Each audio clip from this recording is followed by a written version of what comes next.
नमस्कार, स्वागत है आपका। आप देख रहे हैं इंडिया वॉइस और मैं हूं आपके साथ योगेश पांडे। कारोबारी अमित अग्रवाल को लेकर ईडी ने एक नया खुलासा किया है।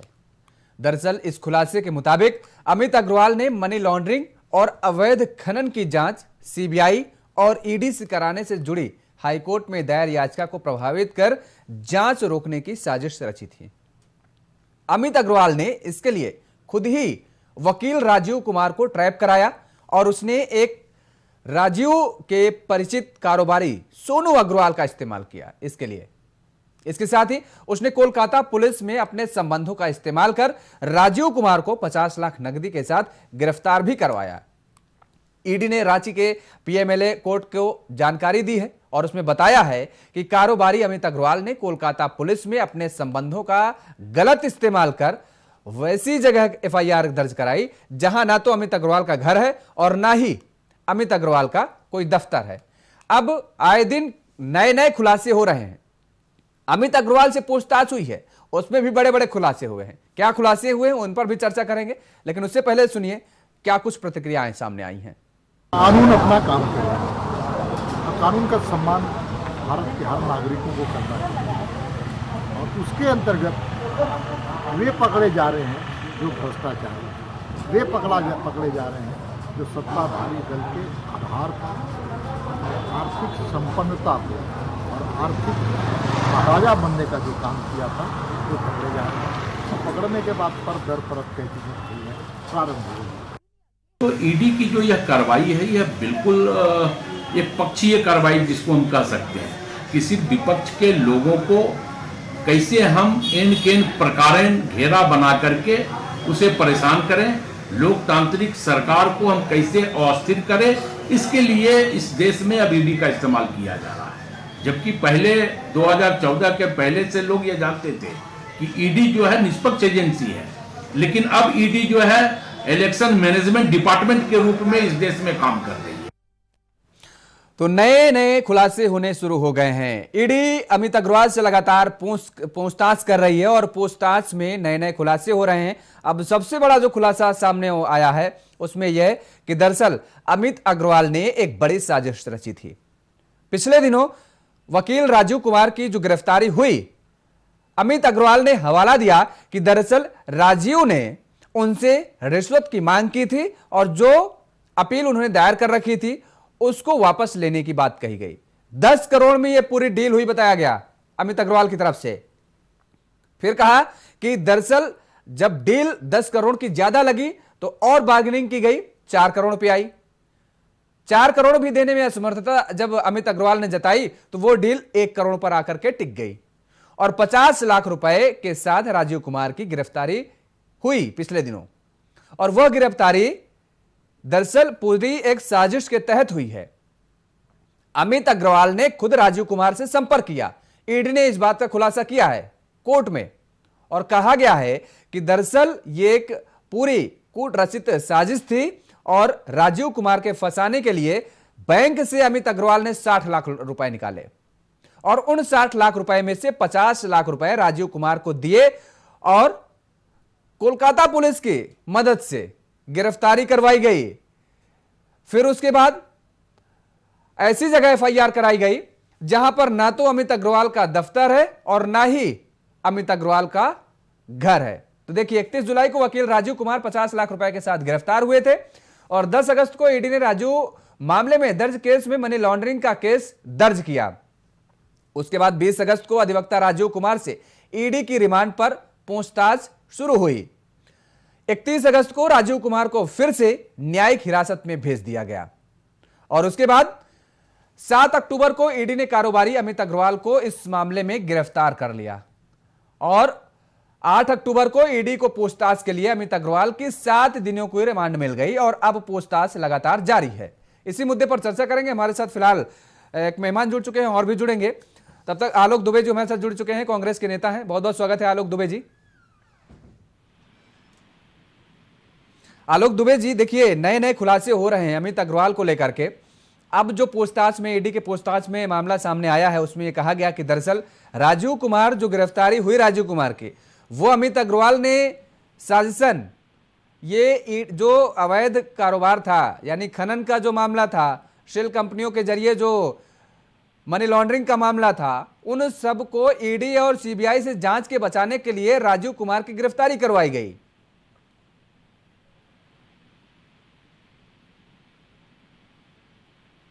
जी हाँ। आलोक जी, हाँ, बिल्कुल जिस तो तरीके से ये गिरफ्तार, इसमें मैं क्या बयान दे सकता हूँ? नहीं नहीं अब बिल्कुल, अमित कवा, हाँ जी, जिस तरीके से गिरफ्तारी की गई उसमें तो यही कहा जा रहा है ना, अभी साफ तौर पर भारतीय जनता पार्टी के नेता यही कह रहे हैं कि भाई आपके क्या संबंध थे, सरकार के क्या संबंध थे उससे। अमित अग्रवाल जिस तरीके से जाता था मुख्यमंत्री आवास पर, वहां पर ठहरता था, क्या संबंध थे? वो संबंध तो आप बताइए, आप सरकार के साथ हैं तो आपको तो आप बयान नहीं देंगे, कौन बयान देगा फिर? नहीं, मुझे तो नहीं मालूम है क्या संबंध थे। आपको अगर मालूम है तो आप ही बता दीजिए। नहीं, अगर मुझे मालूम होता तो मैं आपको बुलाता क्यों? अगर मुझे मालूम होता आलोक दुबे जी तो मैं आपको बुलाता क्यों? मैं ही नहीं बता देता स्क्रीन में, टीवी स्क्रीन में, मैं ही नहीं फ्लैश कर देता, चला देता मैं कि क्या संबंध थे हेमंत सोरेन से और क्या संबंध थे आपसे और क्या संबंध थे सरकार से, क्यों वो जाता था मुख्यमंत्री आवास? मैं अगर मुझे जानकारी होती, जानकारी लेने के लिए है तो आपको बुलाया हूं मैं। अरे तो डांटिए मत ना। नहीं, डांट नहीं रहे हैं, डांट नहीं रहे हैं आलोक दुबे जी। आप तो आप जवाब देने के बजाय आप देखिए, आप कह रहे हैं कि आप ही बता दीजिए क्या संबंध थे। आप ये बताइए, आप क्या बोल रहे हैं, आप खुद सोचिए पहले। 40 मिनट के डिबेट में 35 मिनट आप ही लोग बोलते हैं। नहीं, हम नहीं, आप बोलेंगे, आपको पूरा मौका दे रहे हैं, ठीक है। इसी बीच हमारे साथ अनंत अमित जी भी जुड़ चुके हैं, भारतीय जनता पार्टी के नेता है। आपका भी अनंत अमित जी बहुत बहुत स्वागत है। जी नमस्कार, धन्यवाद। जी आलोक जी बोलिए। देखिए, अभी आपने जैसा कहा कि अमित जी का वहाँ ऑफिस भी नहीं था और वहाँ गिरफ्तारी हो गई और भाजपा का कहना है कि वहाँ गिरफ्तार करा दिया गया। तो वहाँ कांग्रेस के भी बंगाल में 3 एमएलए गिरफ्तार हुए। तो गिरफ्तारी होती है तो इनको खुजली होती है, गिरफ्तारी नहीं होती है तो खुजली होती है। मामला ईडी के आगे है, उच्च न्यायालय में मामला लंबित है। तो न्यायालय इस पूरे मामले को देख रहे हैं। जहां तक ईडी का बात है तो ईडी के रवैये और ईडी की कार्रवाई इस देश के अंदर में किसी से छुपी हुई नहीं है। और ईडी की, चुनाव आयोग की या इनकम टैक्स की या सीबीआई की जो एक अपनी गरिमा थी और जो मर्यादाएं थी, जिस पर भरोसा किया करते थे, आज उसकी विश्वसनीयता पर मैं नहीं सवाल कर रहा हूं। आपके सामने बहुत सारे ऐसे उदाहरण हैं जिस पर आप चर्चा करिएगा। अब अमित अग्रवाल जी मुख्यमंत्री के यहाँ जाया करते थे, राज्य के कई बड़े अधिकारी रघुवर दास जी के यहाँ भी जाया करते थे। कल सरजू राय जी जो भारतीय जनता पार्टी के मंत्री थे, भारतीय जनता पार्टी के रघुवर दास जी के कार्यकाल में, कल उन्होंने बहुत बड़ा यहाँ भ्रष्टाचार को लेकर के अधिवेशन किया और उन्होंने रघुवर दास जी पर कई भ्रष्टाचार के आरोप लगाए थे। आज भी वो आरोप लगा रहे हैं कि कैसे 2600 करोड़ रुपए का चूहा बांध खा जाता है, कंबल घोटाले हो जाते हैं, दवा घोटाले हो जाते हैं। तो ये सब चीजें ये पहले से चली आ रही। आज जितने भी मामले सामने आए हैं, अब देखिए, अभी आप पूछ रहे थे कि मामले पर क्या बोले। अब देखिए कितनी बड़ी जानकारी दे रहे हैं, आपको सब जानकारी है, बावजूद इसके कह रहे हैं कि हम बोले क्या। इतना कुछ आप बता डाल रहे हैं और आप हमसे पूछ रहे हैं कि हम बोले क्या। देखिए ठीक है, आ रहे हैं आलोक जी, आएंगे। अनंत अमित जी, आपने जो सवाल किया मुझसे कि अमित अग्रवाल जी ऐसा कर रहे हैं या किए हैं, ठीक है, तो अमित अग्रवाल जी ने क्या किया है वो मैं कैसे बता सकता हूं। लेकिन जो अनंत अमित जी, आलोक जी कह रहे हैं ये बहुत पिछले समय से चला आ रहा है लगातार, ये परिपाटी पड़ी हुई थी और वही जो है अब ये आगे बढ़ा रहे थे उसी को। देखिए, आलोक जी तो बड़े भाई है, जिस पार्टी से आते हैं पूरा देश जानता है इनकी पार्टी ने इस देश में क्या किया। भ्रष्टाचार की जमनी रही है कांग्रेस पार्टी, खैर इनके कहने से कोई फर्क नहीं पड़ता, पूरे देश की जनता जानती है। यहाँ तक झारखंड के मुद्दे पे हम बात कर रहे हैं और ईडी की कार्रवाई की बात कर रहे हैं, अमित अग्रवाल की बात कर रहे हैं और तमाम देवी ऐसे अमित अग्रवाल जैसे दलालों की बात कर रहे हैं, तो मैं आपका ध्यान विगत 5 मई के तरफ ले जाना चाहता हूँ। 5 मई को पूजा सिंघल जी के घर पे रेड होता है ईडी का झारखंड में। इसके बाद से निरंतर ये केस बढ़ता चला जाता है। इसके बाद कई लोग गिरफ्त में आते हैं और आपके जानकारी के लिए मैं इंडिया हाउस के माध्यम से अपने झारखंड की राज्य की जनता को ये बताना चाहता हूँ कि ये अमित अग्रवाल और प्रेम प्रकाश जैसे दलाल कैसे पकड़े जाते हैं। जब इससे पूर्व झारखंड मुक्ति मोर्चा का एक कोषाध्यक्ष होता था जिसका नाम है रवि केजरीवाल, रवि केजरीवाल को भी ईडी बुलाती है, और जब रवि केजरीवाल से इस दौरान में सारी बात पूछी जाती है तो ये पता चलता है कि ईडी ने अपने प्रेस विज्ञप्ति में भी कहा है कि ये जो 1000 करोड़ का अवैध खनन का जो मामला है, जिसमें पंकज मिश्रा जो कि माननीय मुख्यमंत्री जी के विधायक प्रतिनिधि हैं, इनकी गिरफ्तारी हुई है, वो सिर्फ एक दलाली का, एक इंटरेस्ट का काम करते थे, और बाकी के जो पैसे होते थे वो पैसे कैसे जाते थे, और अमित अग्रवाल जो कि कलकत्ता का व्यवसायी था, उस तक पैसा कैसे जाता था, और एक हवाला का कारोबारी का भी नाम आ रहा है, मैं अभी नाम उनका नहीं बताऊंगा, उसके पैसे, ये पैसे जाते कहाँ पे। तो मैं तो इंडिया वॉइस के माध्यम से ये पूछना चाहता हूँ कि ये जो पैसों की कड़ी जो बनी हुई थी, चाहे वो पंकज मिश्रा देता होगा प्रेम प्रकाश को, प्रेम प्रकाश देता होगा अमित अग्रवाल को, अब अमित अग्रवाल किसको पैसा देता है ये ईडी भी जांच कर रही है, और राज्य की जनता भी ये जानना चाहती है कि ये पैसे का बंदरबांट कहाँ हो रहा था, इसमें क्या राजा की भूमिका थी क्या, और क्या आपको ऐसा लगता है कि बिना राजा की भूमिका से इतनी बड़ी 1000 करोड़ की बात अभी ईडी ने अपने प्रेस विज्ञप्ति में कहा है, ऑफिशियली कहा है, और कितने बड़े घोटाले होंगे, और अगला नंबर किसका होगा, ये हम तो आलोक भैया से ये पूछना चाहते हैं। साथ में ईडी ने यह भी कहा है कि प्रेम प्रकाश ने अमित अग्रवाल के जो कंपनी थी उसमें 5.31 करोड़ रुपए ट्रांसफर भी किए हैं। बिल्कुल, देखिए ये राजीव कुमार जो कि आज ईडी की जुडिशियल कस्टडी में गिरफ्तार है, तो ये इनको जब फंसाने का काम जब कलकत्ता में किया जाता है तो हमें ये लगता है कि जो अमित अग्रवाल के पास जो पैसा आता था, वो पैसा जो तेल कंपनियों में जाता था, इस तेल कंपनी में राजा और वर्तमान सरकार के कई लोगों की भूमिका रही है। इस भूमिका को बताने के लिए, इसको छुपाने के लिए राजीव कुमार की गिरफ्तारी करवाई जाती है, और जब भेद खुलता है राजीव कुमार खुद ही सारी बात को कहते हैं, और रवि केजरीवाल कहते हैं, और तमाम लोग। अब ये लगाइए, और ये देश का पहला ऐसा राज्य होगा मित्र जिसमें कि मुख्यमंत्री के दलाल पार्टनर जेल में, मुख्यमंत्री के बिजनेस देखने वाले जेल में, मुख्यमंत्री के प्रतिनिधि जेल में, मुख्यमंत्री के एक सलाहकार जो है उनसे पूछताछ हो चुकी है। अब उनका नंबर कब आएगा ये तो ईडी बताएगी, लेकिन तमाम लोग, लेकिन आज तक क्या मुख्यमंत्री ने एक बार भी पिछले दिनों में आकर अपनी इस पूरी कार्रवाई के लिए कुछ कहा है क्या? आज राज्य की जनता ये जानना चाहती है मुख्यमंत्री महोदय से कि माननीय मुख्यमंत्री जी जो ईडी कार्रवाई राज्य में कर रही है और जिसके खिलाफ कर रही है, आज तक आपने एक शब्द नहीं कहा, यानी कि आपकी संलिप्तता भी इससे जाहिर होती है, और वो तो है ही, लेकिन एक बार आप आके कहते दीजिए। ठीक बात, बिल्कुल आनंद जी आएंगे आपके पास। ठीक, आप बड़े सारे सवाल आपने दाग दिए हैं। आलोक दुबे जी, देखिए ये तो अनंत जी पूछ रहे हैं कि भाई अगर ऐसा कुछ है, आपको लग रहा है ईडी पर संदेह है या किसी एजेंसी पर संदेह है, किसी व्यक्ति विशेष पर संदेह है कि किसकी तरफ से कराया जा रहा है, तब मुख्यमंत्री साहब को सामने आना चाहिए था। मुख्यमंत्री साहब को कुछ तो बोलना चाहिए था। जाहिर तौर पर है राज्य में इतने बड़े कांड हुए जा रहे हैं और मुख्यमंत्री साहब कुछ बोल नहीं रहे। आप सहयोगी हैं, आप तो कुछ सलाह दे सकते हैं ना। हाँ, आप बीच में बोलिएगा नहीं। नहीं, बिल्कुल नहीं बोलेंगे, आप बोलिए, पूरा मौका है आपके पास। आप बोलिएगा नहीं बीच में, आपको बहुत बीमारी है आप लोगों को। नहीं, बीजेपी का प्रवक्ता एक रहता है और आप लोग एक अलग से रहते हैं। नहीं, ये बीमारी दरअसल आप लोगों को है। आप लोग समस्या पता है क्या है, आप लोग मानसिकता एक बना लिए हैं और उसके बाद बैठते हैं चर्चा में। दूसरी बात यह कि चर्चा को चर्चा नहीं समझते हैं, अपना मंच समझने लगते हैं। जैसे आप मंचों पर अपने ना आप जनता को संबोधित करते हैं। समस्या ये है, बीमारी इधर नहीं होती है। मुझे पता है। आप बोलिए, पूरा मौका देते हैं आपको, बोलिए। अरे आप लोग, मैं जानता हूँ आप नहीं बोलने दीजिएगा, आप लोग बोलने ही नहीं दीजिएगा। आप लोग को सिखा के भेजा जाता है कि आपको कितना बोलने देना है। बहरहाल कभी प्रधानमंत्री जी से पूछा कि प्रधानमंत्री जी देश की जनता ये जानना चाहती है कि महंगाई क्यों बढ़ रही है?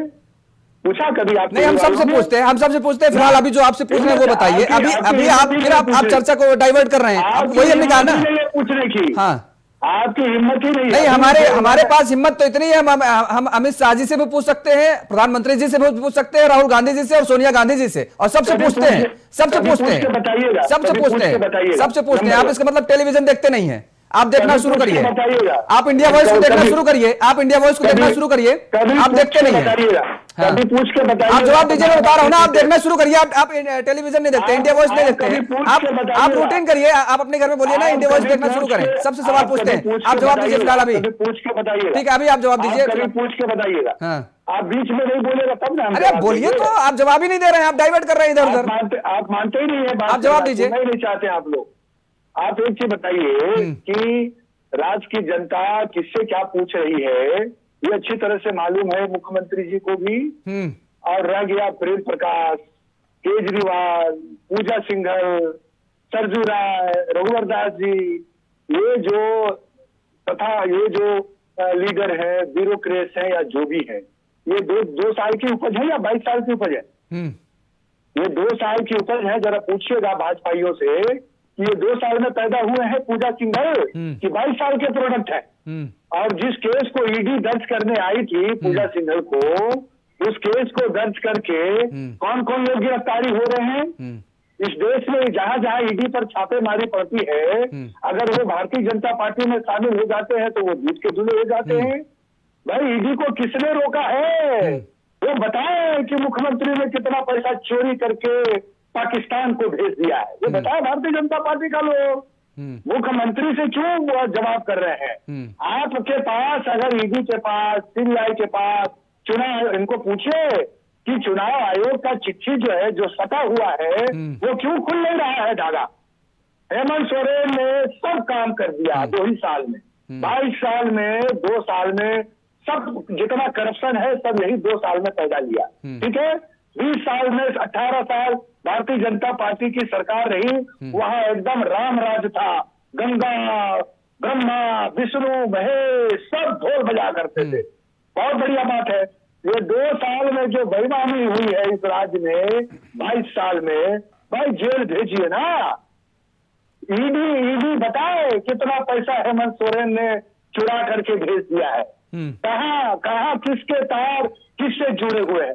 जेल तो जा रहे हैं लोग, और बढ़िया से साफ कर दीजिए इसको। लेकिन झूठ मत बोलिए कि ये 2 साल की बेईमानी है। ये बेईमानी 2 साल की नहीं है साहब। ये बेईमानी बाबूलाल मरांडी जी जब पहले मुख्यमंत्री थे, 2002 में उन्होंने कहा कि झारखंड में भ्रष्टाचार की जड़ें इतनी मजबूत है कि मुझे रातों को नींद नहीं आती है। ये स्टेटमेंट भारतीय जनता पार्टी के मुख्यमंत्री बाबूलाल मरांडी जी का है। इसका मतलब कि 2000 में जब अलग राज हुए थे, उसी समय इस राज्य में भ्रष्टाचार ने अपनी जड़ें जमा ली थी, और वो बढ़ता गया, फलता गया, फूलता गया। कभी सरजू राय जी से पूछे कि रघुवर दास जी ने मैट हट के मामले में कितना करोड़ रुपए का जो है गुजरात और आरएसएस और प्रधानमंत्री के पीएम ऑफिस के चुनाव लड़ने के लिए झारखंड से पैसा जाया करता था। पहला उत्तर प्रदेश का चुनाव झारखंड के पैसे से लड़ा गया है। हम तो बोलते हैं दूध का दूध, पानी का पानी करो। जो लोग भी इस राज्य को लूटने का काम किया है, उसके गिरबान पर हाथ डालो और भेजो होटवार जेल के पीछे। पर्दाफाश हो जाएगा कि वो मंत्री, स्वास्थ्य मंत्री जो गढ़वा से आते हैं, जिनका वीडियो वायरल हुआ था पैसा लेते हुए, वो मंत्री जो जिनके 2 करोड़ रुपए राज्यसभा के चुनाव में गाड़ी से पकड़े जाते हैं। हम चाहते हैं ये कार्रवाई 2 साल कोरोना काल का भ्रष्टाचार का नहीं है इंडिया वॉइस के भैया, ये 20-22 साल को आ गया सवाल। ये सारे सवाल आनंद जी ने सुने और सारे सवालों को जवाब देंगे। लेकिन हमने इसके पहले भी इस मुद्दे पर चर्चा की, जिस दिन अमित अग्रवाल की गिरफ्तारी हुई हमने तब भी चर्चा की, और हमने ये जो सवाल आज पूछ रहे हैं आप, तब भी हमने बीजेपी से पूछे थे और रखे थे उनसे, और आज अभी फिर पूछेंगे, और आलोक जी आपके सवालों का जवाब आनंद जी देंगे। लेकिन सवाल यहां पर एक और आपसे यह भी है कि जब नासूर हो जाए और लंबे समय से चला आ रहा हो, और अगर सही डॉक्टर के पास वो चला जाए मरीज, तो उस अंग को काट के फेंक देना चाहिए। मालूम है कि नहीं मालूम आपको? आप 2 साल से सरकार, अरे सुन लीजिए, आप 2 साल से सरकार में हैं, आप कितनों पर कार्रवाई किए हैं? खनन का मामला आज का है, आप सरकार में बैठे हुए हैं, झारखंडी को लूटा जा रहा है, आप कह रहे हैं कि नहीं सब कुछ ठीक ठाक चल रहा है, पुराना है, पुराने हिसाब से चला रहा है। तो क्या परिपाटी है कोई, आप आगे उसको बढ़ा रहे हैं, चला रहे हैं? अरे पुराने से भ्रष्टाचार आ रहा है, चला आ रहा है, आप रोकिए, लगाम लगाइए। आप बीजेपी की भाषा बोलने लग गए ना। बोलने लगे बीजेपी की भाषा। सवाल यही है आलोक जी, आप नहीं जवाब दे पाएंगे, मुझे मालूम है आपके पास जवाब नहीं है, ठीक है, बता दिया आपने, आपके पास जवाब नहीं है आपके पास। हमने क्या कहा, हमने कहा आलोक जी आपसे भी सवाल करेंगे, अनंत जी आपसे भी सवाल करेंगे, दोनों लोगों से सवाल करेंगे, लेकिन जब आपके पास सवाल करेंगे तो मालूम है आपको मिर्चें इसलिए लग जाती है क्योंकि आपके पास मेरे सवालों के जवाब नहीं होते हैं, मालूम है, और इसीलिए जनता ने आपको आज यहां पर बैठा रखा है, ऐसे नहीं बैठा रखा है, आपके पास सवालों के जवाब नहीं रहते हैं और आप उल्टा आरोप सामने वाले पे लगाने लगते हैं, वजह यही है आपके पास। जो मुझे जनता दे रही है, जनता देख रही है, इसीलिए जनता देख रही है आलोक जी, अभी भी समय है, इसीलिए हम कह रहे हैं हमेशा अभी भी समय है, ठीक है, आएंगे आपके पास, जवाब नहीं है आपके पास, अभी आपके पास जवाब नहीं है, ठीक है। आनंद जी बताइए, ये दरअसल 2 साल का नहीं है भ्रष्टाचार लंबे समय से चला आ रहा है, और आप कह रहे हैं कि जाहिर तौर पर है, ये बात तो बिल्कुल सच है कि प्रेम प्रकाश का आप जानते होंगे, हमने पहले भी बताया कि भाई बिहार से भाग करके कोई झारखंड में आ रहा है और झारखंड में वो अपना पूरा अस्तित्व जमा रहा है, झारखंड में मनी लॉन्ड्रिंग कर रहा है, आपको जानकारी नहीं है? नहीं, निश्चित तौर पे आलोक जी ने प्रश्न बहुत अच्छे पूछे। पहला बात तो यह है कि कांग्रेस को भारत की जितने भी संवैधानिक संस्थाओं हैं उस पर कोई विश्वास नहीं है, चाहे वो चुनाव आयोग हो, ईडी हो, सीबीआई हो, चाहे कोई भी हो, पहली बात। दूसरी बात, इन्होंने कहा कि भाई अब सरकार को, इनके सरकार के गठन को 3 साल होने जा रहे, दिसंबर में 3 साल हो जाएंगे। आपने ये बताइए, अगर पूर्व मुख्यमंत्री माननीय रघुवर दास जी ने कोई करप्शन किया तो ये सरकार में क्या औकात है, हिम्मत है कि विगत 3 वर्षों में कुछ कोई कार्रवाई कर पाई? इनके पास एक भी हम लोग बहुत डरे हुए भाई, कहाँ औकात रहेगा? इनके पास एक भी इस तरह का कोई भी षड्यंत्र के तहत नहीं पाया गया जिसमें रघुवर दास जी को दोषी पाए ये करार घोषित कर सके। दूसरी बात, तीसरी बात, देखिए, ये इस पूरे देश, झारखंड प्रदेश की नहीं, पूरे देश में भ्रष्टाचार की पार्टी रही है, ठीक है, ये ठीक कह रहे थे कि ये 2 वर्षों का नहीं है, ये 70 वर्षों का है। लेकिन जब से 2014 से माननीय मोदी जी के नेतृत्व में जब से भारतीय जनता पार्टी की सरकार देश में बनी है, आपने देखा होगा कि झारखंड ही नहीं, पूरे देश के राज्यों में भ्रष्टाचार को लेकर जो सफाया चल रहा है, वो सफाया के तहत वो झारखंड भी है, और झारखंड में विगत 2 वर्षों से जो चल रहा है जो उस राज्य की जनता ने देख लिया है, और जो ईडी और सीबीआई की और इनकम टैक्स की जो कार्रवाई चल रही है, अब आने वाले समय में आप देखिएगा कि और भी बड़े मछली जो हैं, जो कि पीछे पड़े हुए हैं। अभी आपने सुना होगा कि राज्य सरकार से गृह विभाग ने एक वहां के अधिकारियों का भी 100 करोड़ी क्लब के अधिकारियों का भी एक खाका तैयार किया है, जिसमें कि विगत 2-3 वर्षों में जो अधिकारी, उससे पहले के भी हुए, मैं ये केवल 3 वर्षों की बात नहीं कर रहा हूँ, जो भी अधिकारी, लेकिन ये विगत 3 वर्षों में जो उस राज्य का हाल हुआ है उसका तो भगवान ही मालिक है। निश्चित तौर पे मैं ये नहीं कह रहा हूँ कि इससे पहले भ्रष्टाचार नहीं हो रहे, लेकिन आपने 3 वर्षों में भ्रष्टाचार की गंगा जिस तरीके से झारखंड में बनाई है कांग्रेस, झामुमो और आरजेडी की सरकार ने, ये उस प्रदेश की जनता से अब सहन नहीं हो रहा है। आलोक भैया, आप चूंकि उस कांग्रेस पार्टी लाई है, उस पार्टी की, झारखंड मुक्ति मोर्चा की, आप लोग को भी आगे आकर पूछना चाहिए माननीय मुख्यमंत्री महोदय से, ये जो दलाल प्रवृत्ति के लोग जो सरकार चला रहे थे, क्या आपकी भी सहभागिता है? अगर सहभागिता नहीं है आपकी, तो कांग्रेस को प्रश्न पूछना चाहिए मुख्यमंत्री महोदय से कि ये कार्रवाई हो रही है, आज तक आपने एक शब्द क्यों नहीं कहा? इसके पीछे कौन लोग शामिल है? यदि अगर आप ऐसा नहीं पूछते हैं तो कांग्रेस भी इसमें शामिल है क्या? हम तो ये पूछना चाहते हैं कांग्रेस पार्टी से कि इतने दिनों से कार्रवाई चल रही है, क्या कांग्रेस ने कभी मुखर होकर बात किया है भ्रष्टाचार के मुद्दे पे? आप भी चुनाव में जाएंगे तो वहां की जनता पूछेगी आपसे कि आपने भ्रष्टाचार के मुद्दे पे हेमंत सोरेन जी के साथ थे आप या उनके विरोध में थे? बोलिए आलोक जी। तो वहां की जनता, मैं बार बार कह रहा हूं, भारतीय जनता पार्टी बार बार कह रही है, राज्य के मुख्यमंत्री से पूछना चाहती है, कांग्रेस से पूछना चाहती है कि राज्य की जनता ये जानना चाहती है ये अमित अग्रवाल कौन है, ये प्रेम प्रकाश कौन है, ये पंकज मिश्रा कौन है, ये इनके प्रेस सलाहकार कौन है, ये कौन लोग इसमें शामिल है भाई, जो इतने बड़े घोटाला कर रहे हैं, वहां आपके नजरों के सामने चल रहा है। और जब कोई उस भ्रष्टाचार को जब वो दिखाने का कोशिश कर रहा है तो आप उसको जेल में डाल दे रहे हैं, आप उसको किसी दूसरे जगह बुलाकर फंसा दे रहे हैं। राजीव कुमार उसके प्रमाण है, और भी ऐसे बहुत सारे प्रमाण हैं। और अब तो मैं आज एक महत्वपूर्ण बात कहना चाहता हूं इंडिया वॉइस के माध्यम से, अभी तक तो खनन का मामला चल रहा था, अभी आने वाले दिनों में देखिएगा खनन के साथ साथ शराब घोटाले का बहुत बड़ा मामला आने वाला है झारखंड में, और ये इसकी सुगबुगाहट शुरू हो चुकी है। अधिकारियों में जो अधिकारी इसमें शामिल है, उनके अधिकारियों सिर्फ पसीने बह रहे हैं, बहुत लोगों को पानी चढ़ रहा है। ठीक इस है स्थिति आलोक में- जी, आप बोलिए। आप बोलिए, आप जवाब दीजिए, क्योंकि मैं अगर सवाल पूछूंगा तो आपको लगेगा कि मैं पूछ रहा हूं, तो इस वजह से आपने सारे सवाल सुने, उन सवालों के जवाब आप दे दीजिए खुद ही। नहीं, इसके साथ आप अपना सवाल भी ऐड कर लीजिए, तो फिर नहीं, आप बोल दीजिए, समय का अभाव भी है, आप बोल दीजिए। नहीं, जितने आप सवाल ऐड कर ही लीजिए। हाँ। आप ऐड नहीं, कर आप ही हमारे इन लीजिए। सवालों का जवाब आलोक भैया दे दीजिए। आप ऐड कर लीजिए इसको। देखिए, सबसे बड़ी बात यह है कि इनको इस राज्य में 3 साल के अंदर 4 विधानसभा के उपचुनाव हुए। कौन फैसला देता है? जनता फैसला करती है कि हमारी सरकार की नुमाइंदगी कौन कर रहा है। यकीनन विपक्ष को आवाज उठाने का पूरा अधिकार, और विपक्ष को हम लोग ये मानते हैं कि वो हमारा आईना है। ये और बात है कि 8 साल में केंद्र की सरकार जो है विपक्ष की आवाज को गले में हलक निकाल कर बाहर कर देती, आवाज उठाने नहीं दी। बिल्कुल। लेकिन हम स्वागत करते हैं विपक्ष की आवाज। लेकिन अगर आपको जनता बार बार नकार रही है, तो आप जिस मुद्दे को लेकर के जनता को गुमराह करना चाहते हैं, वो गुमराह इसका मतलब नहीं हो रही है। हो रही है, चाहे तौर पर कोई भी राजनीतिक दल हो, अगर जनता उसकी बातों को नहीं समझ पा रही तो इसका मतलब है कि जनता को वो समझ में आ रहा है कि वास्तविकता में क्या चल रहा है। समय के अभाव के चलते आलोक जी आपको यहीं पर रोकेंगे, माफ कीजिएगा। और आप दोनों मेहमानों को हमारे साथ इस चर्चा में जुड़ने के लिए बहुत बहुत शुक्रिया। तो लगातार ईडी की कार्रवाई जारी है और अभी कितनी मछलियां आना बाकी है ये देखने वाली बात होगी। इस चर्चा में फिलहाल मेरे साथ इतना ही। देश और दुनिया की तमाम खबरों के लिए आप देखते रहिए इंडिया वॉइस। नमस्कार।